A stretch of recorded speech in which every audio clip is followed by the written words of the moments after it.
Sir मग मला एक सांगा, जिथं संपूर्ण निवडणूक प्रक्रियेवरती संशय घेतला जातोय म्हणजे ईव्हीएम मशीनवरती, ते सोडलंय तुम्ही आणि तुम्ही म्हणताय चिन्ह हटवा, मग तुम्ही साप सोडून भुई का धोपटताय?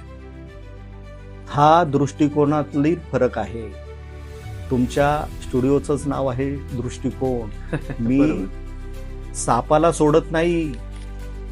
तुम्हाला वाटतंय मी भुई धोपटतोय, बर. ऍक्च्युली मी सापाला धोपटतोय, सापाचंच मुंडकं ठेचतोय, मी मुळावरच घाव घालतोय साहेब.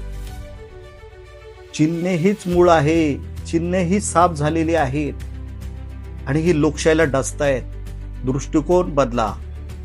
कारण जर तुमचा म्हणणे आहे, माझं चला एक अर्थाने मी म्हणतो की चला ईव्हीएमचा घोटाळा होतो, ईव्हीएमचा जर घोटाळा होतो तर तुम्ही पक्षप्रमुख आहात आणि मी मॅन्युफॅक्चर आहे मशीनचा ईव्हीएमचा किंवा हॅकर आहे, तर तुम्ही मला ऑफर देणार की धनकुडे एवढे एवढे तुम्ही घ्या आणि आपल्याला हे सगळे प्रभाग जे आहेत आता पुणे महानगरपालिकेचे 162 जे काय वार्ड आहेत तर ते 162 मधल्या आपल्याला सगळे जास्तीत जास्त 100 पार करायचे आहेत आपल्याला, तर तुम्ही मला सांगताना 162 लोकांची नावं देणार का? तुमचं फक्त पक्षप्रमुख म्हणून मला हॅकरला मॅन्युफॅक्चरला फक्त चिन्ह सांगणार की या चिन्हावरती हॅक करा, मॅन्युफॅक्चरिंग करा. अगदी खरं, चिन्हच देणार कारण ते सोपं आहे. आपल्याला जर चोरी करत असेल तर आपण कंपाऊंड कसं तारेचं करतो, सीसी कॅमेरे लावतो, चांगले लॉक लावतो,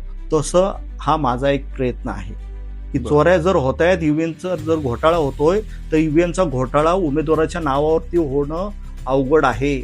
कारण 162 उमेदवारांची नावावरती सेटिंग करणं, हॅकिंग करणं अवघड आहे. ते चिन्हावर, एकाच चिन्हावरती सेटिंग करणं, हॅकिंग करणं सोपं आहे. पण हे जे विरोधी पक्ष आहेत ना, ते चिन्हे काढा नाही म्हणत, कारण त्यांची दुकानं त्याच्यावर चाललीत. बरोबर. चिन्हावर चिन्ह काढल्यानंतर त्यांची दुकानं बंद होतील. अगदी खरं. त्याच्यामुळे ते चिन्हे हटवा नाही म्हणत, ईव्हीएम हटवा म्हणतात. आम्ही म्हणतो ईव्हीएम राहू द्या, नाही तर बॅलेट पेपर राहू द्या. दोघांवरची चिन्हे हटल्यानंतर फक्त 3 ऑप्शन राहणार. आपल्याला मतदान करताना किती ऑप्शन असतात? 4 ऑप्शन असतात. उमेदवाराची अनुक्रमणिका, उमेदवाराचं नाव, उमेदवाराचा फोटो आणि जे अशिक्षित आहेत त्यांच्यासाठी चिन्हे. आपण म्हणतो 3 ऑप्शन, एक ऑप्शन निघालं, चिन्ह निघाल्यावर 3 ऑप्शन राहणार. ते उमेदवाराची अनुक्रमणिका पाहून मतदान करतील लोक, उमेदवाराचं नाव वाचून मतदान करतील. आणि आजही जे 15% अशिक्षित आहेत ना, सरकारच्या नियमानुसार 15 असतील, 20% जे काय असतील, ते कधी नव्हे ते ईव्हीएमवरती उमेदवाराचे फोटो आलेत, ते फोटोला पाहून मतदान करतील. ते अशिक्षित आहेत, आंधळे नाहीयेत, ते फोटोला पाहून मतदान करतील. चिन्हाला पाहून मतदान करू शकत होते, ते चिन्ह त्यांना अशिक्षितपणामुळे त्यांना दिसत होतं, कळत होतं, तर फोटो नाही कळणार का?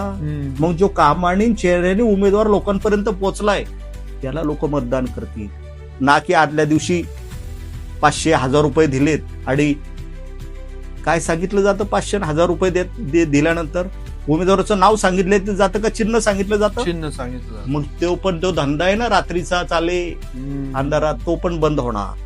खरंय. म्हणून हा सगळा घोळ जो आहे, तुम्ही मला जे आरोप केलात की तुम्ही भुई धोपटताय, साप सोडलाय, अहो मी सापाला ठेचतोय. दृष्टिकोन माझा फिक्स आहे, टार्गेट फिक्स आहे. बरोबर, अगदी बरोबर.